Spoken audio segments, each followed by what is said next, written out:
مدرسہ بیت العلوم کونڈوا پونے اس official channel کو سبسکرائب ضرور کریں۔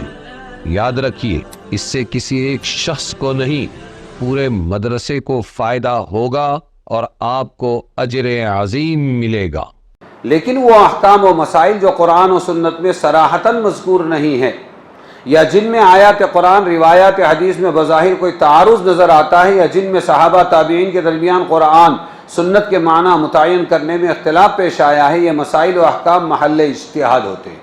یہاں عقل دوڑانی پڑتی ہے، یہ کریں کہ یہ بعض علماء کہہ رہے ہیں جائز، بعض علماء کہہ رہے ہیں ناجائز۔ جیسے شرابی کی طلاق، شرابی نے شراب پی اور شراب پی کر طلاق طلاق طلاق ٹھوک دیا اسے۔ اب سوال یہ ہے کہ طلاق پڑی کہ نہیں پڑی؟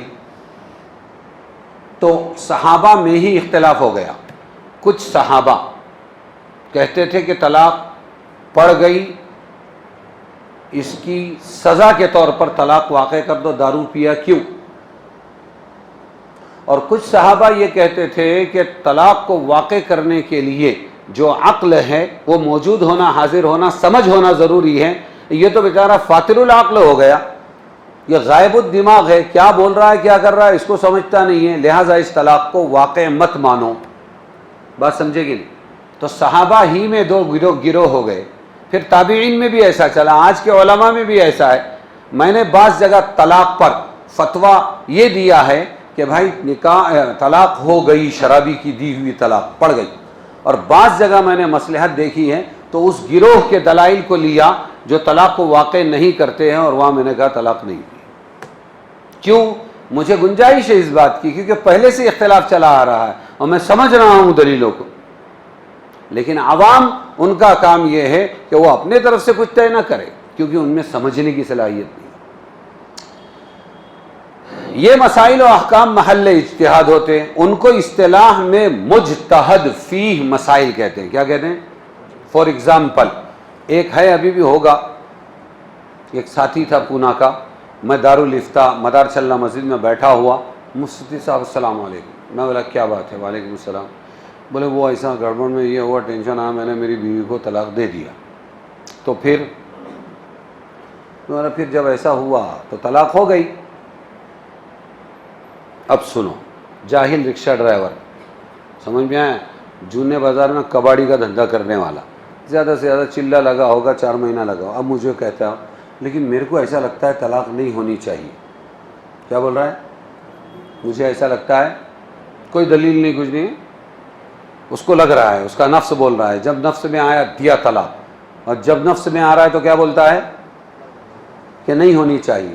میں نے 1-2 مرتبہ اس کو سمجھایا، جب وہ نہیں سمجھا تو میں سرنڈر ہو گیا۔ میں نے کہا بول فائنل فیصلہ، تو کیا بولتا ہے، ہوئی کہ نہیں طلاق؟ بولے نہیں ہوئی۔ میں بولا you can go, get out, تو مفتی ہے میرے سے بڑا، تو تیرے فتوے پہ عمل کر۔ اسی عورت کے ساتھ میں اس نے نباہ کیا، وہ جانے اللہ جانے۔ ایسا ہو جاتا اگر عام اجازت دی جاتی، جس کو جیسا سمجھ میں آئے وہ ویسا کرے، تو ہر مسلمان اپنے مطلب کی لے لیتا تھا اور جو شریعت ہے اس کو چھوڑ دیتا تھا۔ ارے سمجھے کہ نہیں؟ بلکہ اپنی اغراض و ہوا کا اتباع ہوگا، جو باجماع امت حرام ہے۔ علامہ شاطبی نے موافقات میں بڑی تفصیل سے کلام کیا، ابن تیمیہ نے بھی عام تقلید کی مخالفت کے باوجود اس طرح کے اتباع کو اپنے فتاوی میں باجماع امت حرام کہا ہے، کہ کوئی حدیث اٹھا لے، کوئی بھی قرآن کی آیت اٹھا لے اور میں اس پہ عمل کروں گا، کل اس کے خلاف دوسری حدیث مل گئی، اس پہ عمل کروں گا، اس کو حرام کہا۔ اسی لیے متاخرین فقہا نے، اب آئے دیکھو پوائنٹ پر، اسی لیے متاخرین فقہا نے یعنی بعد کے مفتیوں نے یہ ضروری سمجھا کہ عمل کرنے والوں کو کسی ایک ہی امام مجتہد کی تقلید کا پابند کرنا چاہیے، یا تو شافعی بن جاؤ، یا حنفی بن جاؤ، یا حنبلی بن جاؤ، یا مالکی بن جاؤ، لیکن ایک کو پکڑو، مضبوط پکڑو۔